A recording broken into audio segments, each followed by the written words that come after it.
Publishing for Profit podcast is brought to you by Ghostwriters & Co. Earn more money by publishing better content and learn how to increase your thought leadership so you can build your brand. Head over to ghostwritersandco.com for more information. That's ghostwritersandco.com. And now, your host, Joel Mark Harris.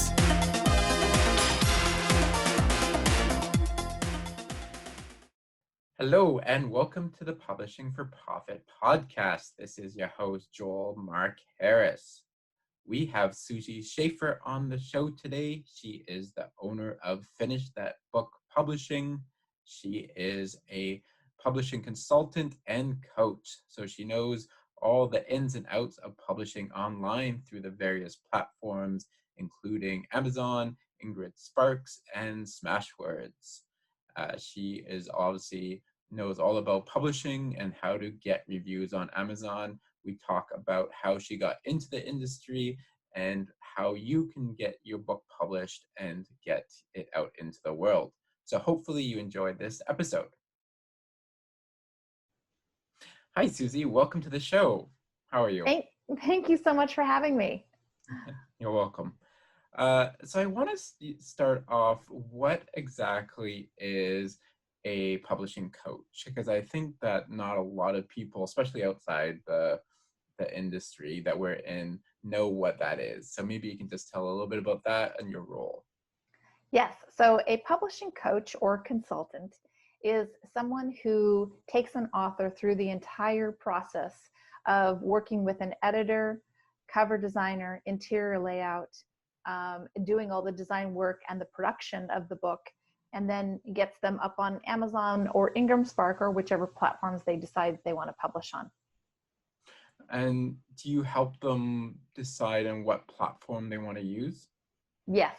So depending on what their goals are for the book, we may just publish on Amazon. However, if an author wants to get into, for example, bookstores and libraries, then Ingramspark is really the way to go. And with most authors, I do a combination of both. So I will have, because why not use Amazon? They are the largest bookseller in the world. So usually what I do when I work with authors is I will do their Kindle ebook and their paperback on Amazon. I will do a hardcover on Ingramspark. And then if they want additional platform for their ebook, I love using Smashwords because it fills all the other distribution that's available. So I think people are pretty familiar with Amazon, but can you tell us what the difference is between Ingramspark and Smashwords and what those platforms are? Yes. So Ingramspark is another print-on-demand platform where you can publish both hardcover, paperback, and ebooks. And you can they also have a lot of different other services too. So it's not just that. So if someone is looking at publishing, definitely look at Ingramspark because they have a great platform.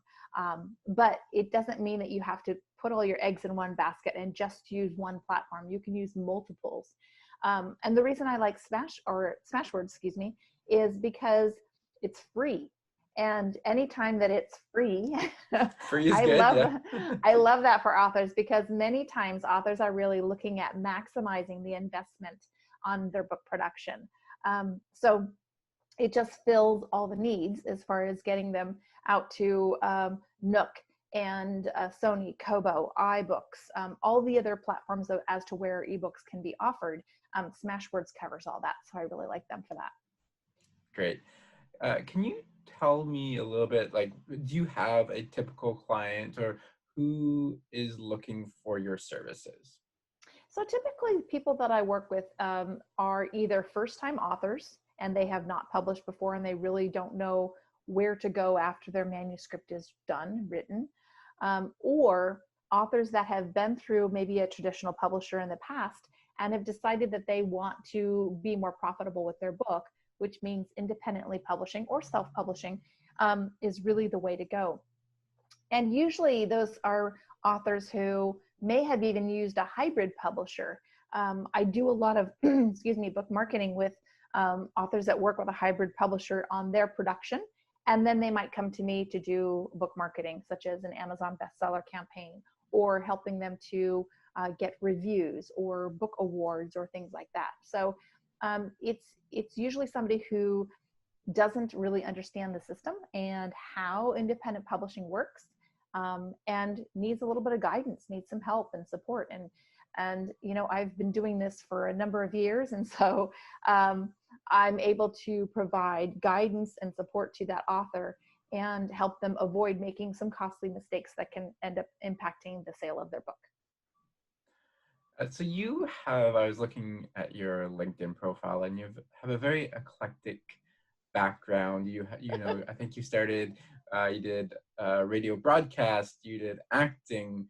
So how did you get into this line of work, and what drew you to become, I guess, a book coach? Well, I do have a very eclectic background. In fact, I have over 30 years of experience in corporate America. And part of that was that I was working in radio. I was doing some acting on the side. There's a lot of different things that I've done. But the great thing about that is that with all the jobs that I've ever had, they all brought something to the table. And I was finding that I was doing a lot of writing. I've always been a writer. I was winning short story contests in high school. I was writing content for the companies I worked for. I was writing policy and procedure, HR manuals, things like that. So I was always doing some type of writing. And then when I worked in radio, I was actually doing interviews, producing and voicing radio ads. Again, doing a lot of that, the writing process.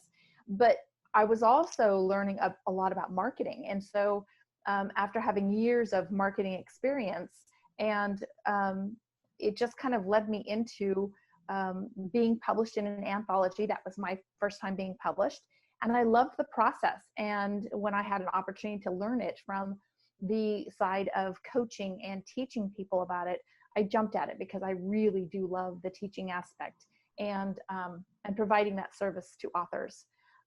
So that's kind of how it morphed into that. And as I learned more about the industry and Amazon became bigger and bigger, there were a lot of people that I was seeing publish books and making vital mistakes in their books. Like their cover design was not on point. Like their interior layout of the book was just a hot mess. And so I knew that both with my experience in various different types of business in corporate America, as well as my writing skills and my marketing skills, that I could really help these authors do a better job. And can you tell us a little bit about the genesis of your company, and how it came about? I suppose. Yeah. So I actually was trained in working under another publisher, and then it made sense for me to go ahead and just go off on my own and start my own brand. And I noticed that there was a common theme, that people were having trouble finishing their book. And so thus the name Finish the Book Publishing arrived. And when I searched it and realized there was not a company already called that, I was shocked. And so I said, okay, that's what I'm going to call my company. And so Finish the Book Publishing was born. And I speak to a variety of different author and publishing organizations, and offer free workshops and things like that, so that people can learn from what I know, and I can use that teaching platform to help authors do a better job on their books and to actually finish their book. Yeah, I love the name, by the way. And obviously, like, you got the pineapple in the background, it's your logo. What is the reasoning? What does the pineapple mean to you, and why choose that as a logo? So in part of my career, in that 30 years in corporate America, I spent a lot of time in the hospitality industry. In fact, my degree is actually in hotel and restaurant management. I also love to travel. And for anyone that knows what the symbol of the pineapple is, it is of hospitality, welcoming, friendship, and it is a fruit that transcends multiple cultures around the world. So when I was thinking about, okay, what's my logo going to look like? how's that gonna look? And I realized the pineapple is that universal symbol of friendship and welcoming. And I said, it's got to be the pineapple. And I literally sat up one morning and I took out a piece of paper and I drew a pineapple to where the top of the pineapple, the green, looked like pages in a book, and the little tiny squares or diamond shapes inside the body of the pineapple. If you look closely at my logo, those are actually little tiny books. So the logo was designed to really embody not only what I do for publishing, but also so that people would understand that it's really about not taking myself too seriously, but being a form of welcoming to people and to authors. I think that's great. That's really awesome. Thank you. Let's start, or let's go to this. Like, why should somebody write a book, and what are the benefits to writing a book if you're not an author by nature?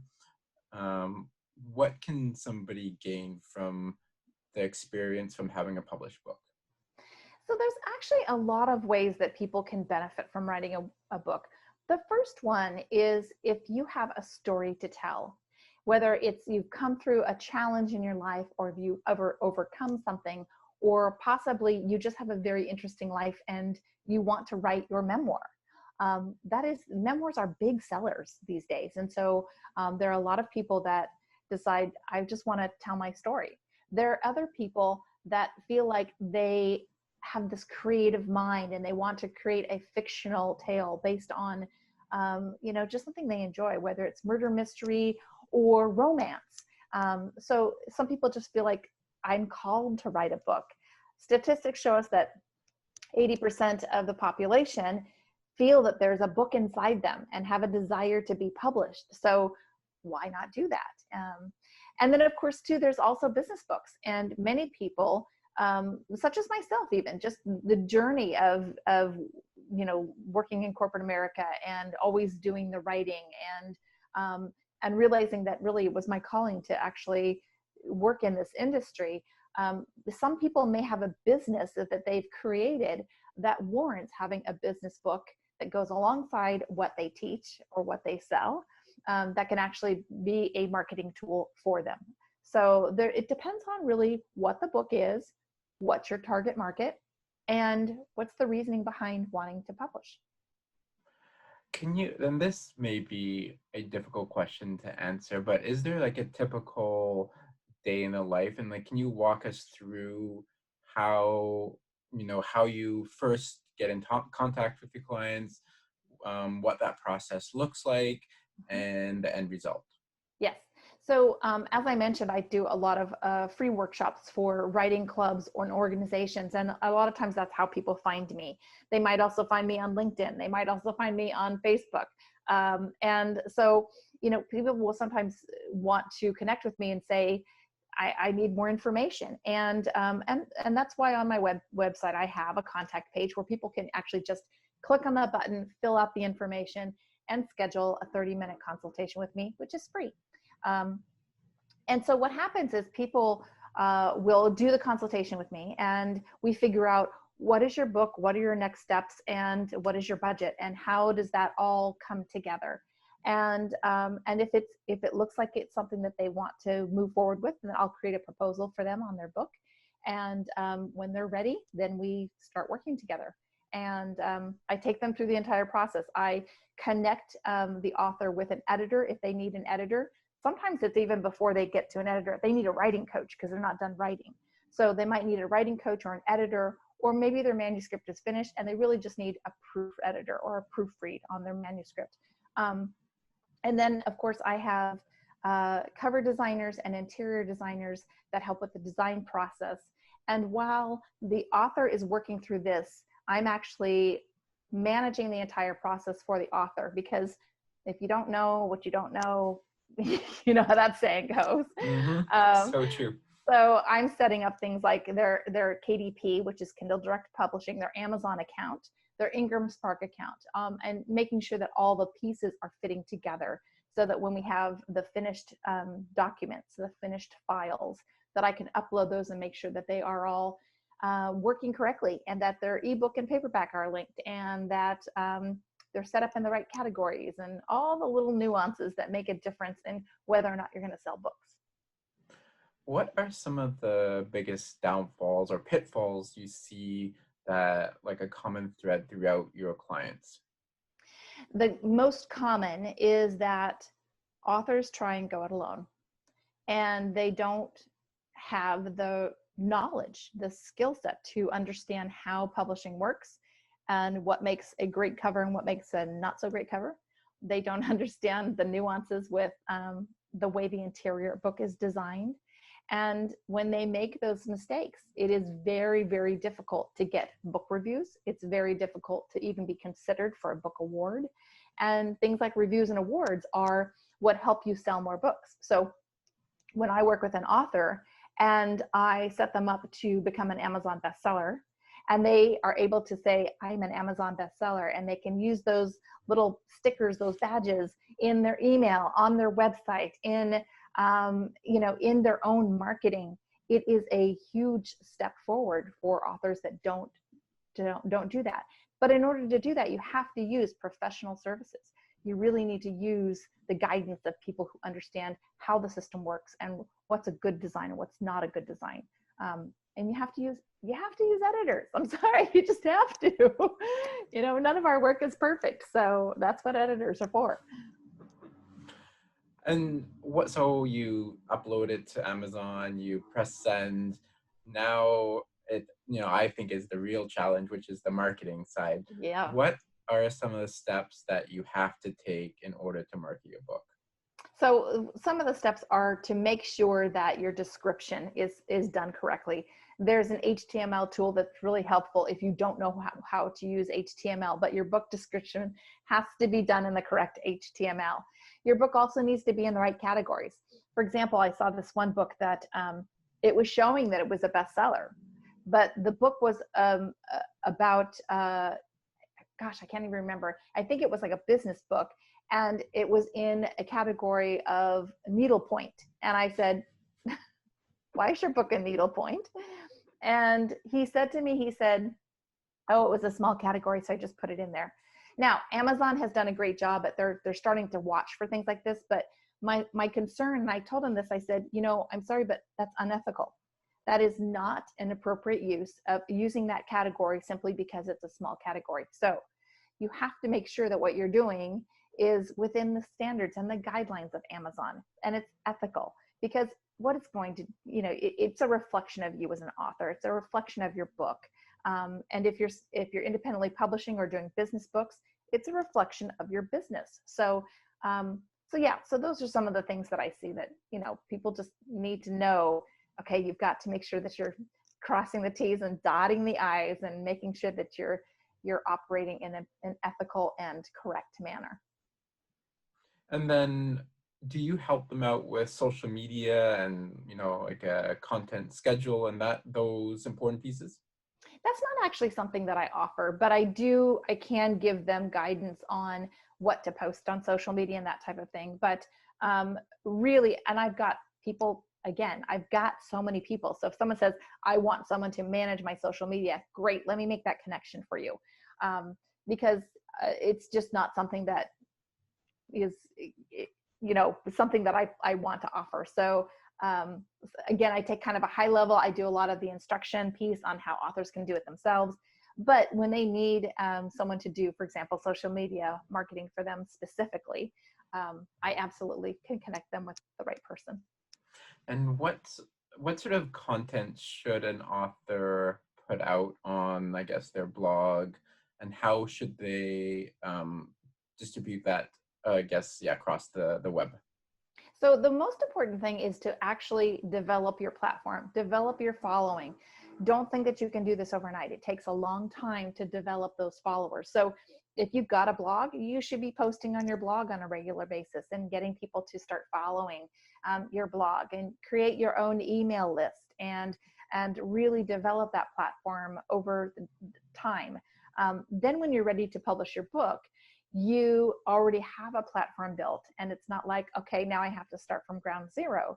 In the meantime, because you've built this platform, it gives you a tool to reach out to people and have people connected to you as you go through the process of publishing, so that people are waiting for that book to come out, and because they get a little bit excited. And it really creates a nice little marketing campaign before you launch your book, and then even after you launch your book. For example, you can do your paperback and your ebook, and then if you decide that you want to go ahead and do a hardcover, wait a month and then do your hardcover and say, now my book's available on hardcover. And maybe 6 months later, you do an audiobook. And now you can say, look, I have an audio book available. It allows you to market your book over time versus trying to do it all at once. That's awesome. Great advice there. So you mentioned that you did talks to various writing organizations. Has that changed during COVID? And if so, how? Oh my gosh, it's changed tremendously. The downside is that we don't get to have that, one-on-one interaction. But the good side of that is that I can basically speak to any group in the world. And so I've seen memberships be able to be stabilized. I've seen these groups flourish and actually increase their membership, which was kind of the reason why I, at the start of the pandemic, I reached out to all of the groups that I was a member of or belonged to and said, I want to make sure that you don't lose your membership during this time. I said, I will offer any of my classes for free. Let's keep people engaged. Let's keep them on their mission and their journey to publishing. Let's keep this going. And by doing that, it really allowed people to engage at a different level so that they can still get the interaction and get the information that they need to continue on their own publishing journey. Yeah, it's strange, and you probably noticed this yourself, is that there's been some communities I felt that, have come together and have really, with COVID and with, over online platforms, they've really solidified. And there's others that have, disbanded a little bit or drifted apart. So it's been a really interesting journey through this whole online experience of having, all these Zoom meetings and Zoom talks. So I don't know if you've found the same or not. Yeah, actually I have. And I like the fact that now we can do meetings this way. Of course, they will eventually resume to where there's, local meetings and things like that. But I do like the fact that we can do it this way, and we don't have to rely on driving to a location or, having to be in the same country even as other people. So I think it provides a lot more opportunities for authors in particular. And really, I love that it's connected people generationally as well, because you have people of all different age groups that have now learned how to do Zoom and learned how to connect with people around the world. So yeah, I think it's actually been a wonderful tool. It allows us to consider the fact that we are really a global community and not just our own neighborhoods. What sort of topics do you speak on? So I offer five free workshops. The first one is about options in publishing. It is how to decide whether or not you're going to use a traditional publisher, a small independent press, a hybrid publisher, an online or subsidy publishers, which I have not found to be very good for most authors, or if you're going to truly do independent publishing to where you retain all your rights and royalties. Obviously, I work in the last of those, but it allows authors to be the most profitable. So that's why I support those. But I do like the hybrid publishers as well, because they offer another option to authors. I also speak about like the top 10 things that scream I'm self-published. Mistakes that I see authors make all the time that can be easily avoided and make your book look much, much better. I talk about the Amazon bestseller campaign, like how to do your own campaign. I teach people how to do that. Sometimes people say, no, I don't want to do it. Just do it for me. I say, no problem. But those are some of the topics that I speak about and train authors about that. One of the other things that I do offer is a 6-month program called Behind the Scenes. And it is a way that authors can work with me directly in a group setting on Zoom like this for 6 months. And what we do is each author submits one chapter only. Instead of doing a whole book, they each get to write one chapter. I take them through the entire process of working with an editor, of working with a cover designer, working with a layout designer, what they need to know about that. I show them how to upload their files onto Amazon. I take them through the entire process over 6 months. And at the end, we have an anthology that is completed with all of their chapters. So each of them can have the opportunity to become published, even if they've never been published before, in this anthology. The one that I'm working on right now, we are almost to the halfway mark. And so the chapters have been submitted. We've gone through editing. We're about ready to go into our final proof edit. And the book is called The Pivot Project. And so the stories from the authors are all about a major shift or pivot in their life. And so they've all written a chapter about that topic. And we're going to have a book at the end of the year. That's exciting. Yeah. You mentioned hybrid publishing. What is that, and why would that be potentially beneficial for an author? Okay, so a hybrid publisher is a publishing company that will take authors and do all of the work that I've talked about, you know, the editing, the layout, the cover design, all of that, and they publish the book under their own imprint. Then the author is still independently published, like they get to still keep their rights, but they're published under an imprint. So technically that publisher still owns the rights to the book, even though it's it's why we call it a hybrid. It's kind of like, okay, you still own the rights, but yet it's being published under a different name. So yeah. And then is it that the publisher keeps the paperback rights, and then the author keeps the electronic rights? Is that generally how it works? Generally, the author still gets to retain their rights. However, there's a royalty split. And so that's usually what happens, is because they're using the name to publish under, there's a royalty split with that publisher, even though the author technically still retains their rights.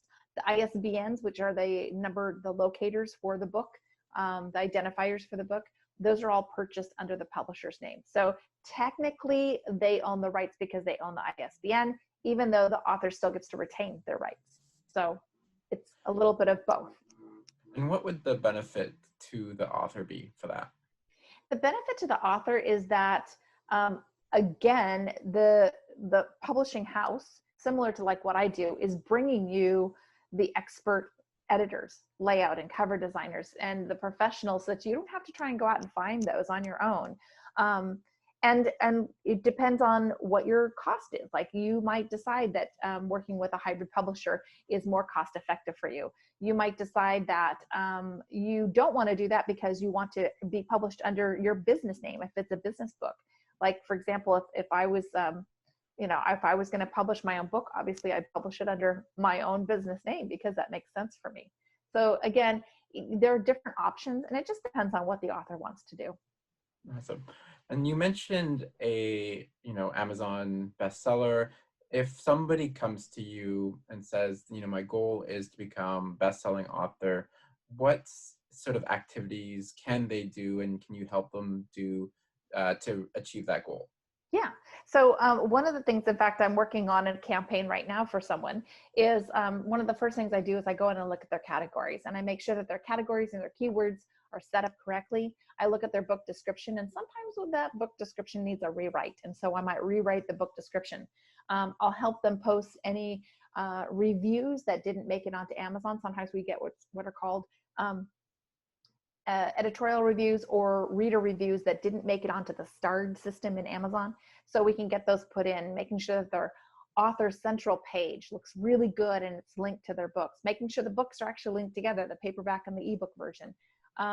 And then what I do is, once we have everything lined up, we usually run a free ebook for 1 day.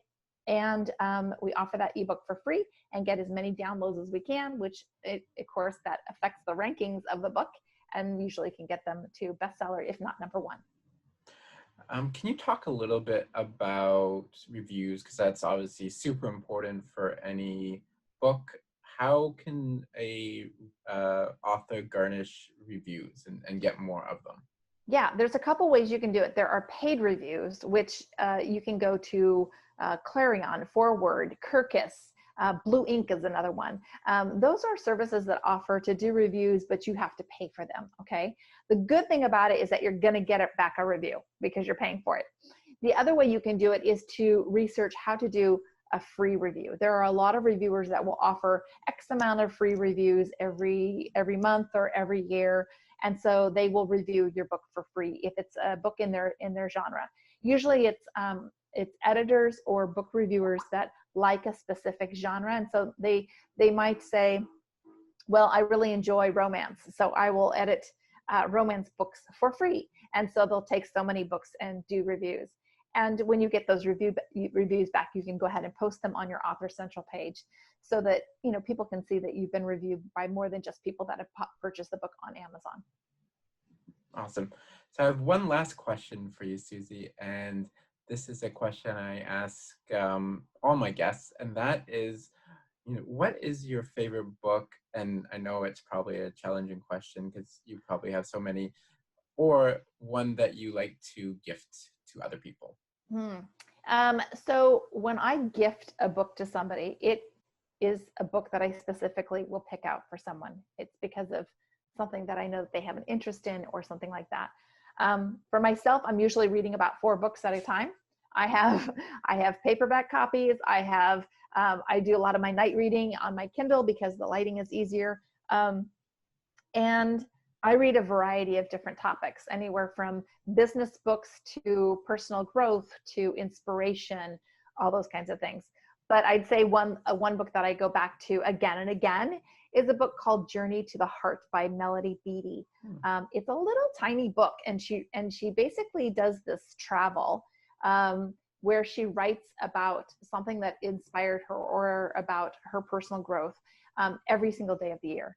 And so I love that book because I can basically pick that book up at any time and even just flip to that day and read what she wrote about that particular day in her journey. So I love that book. And I have gifted that one as well many times. But otherwise, I usually find a book that I know somebody's going to like, and I'll gift that. Well, thank you so much, Susie. Where can people find you if they want to reach out and connect with you? They can find me at finishthebookpublishing.com, all one word. And of course, all my information is there. You can also find me on LinkedIn and of course on Facebook as well. Thanks very much, Susie. Thank you so much, Joel. I appreciate it. Thank you for listening to Publishing for Profit. Please like and subscribe on iTunes, Spotify, or wherever you get your podcasts.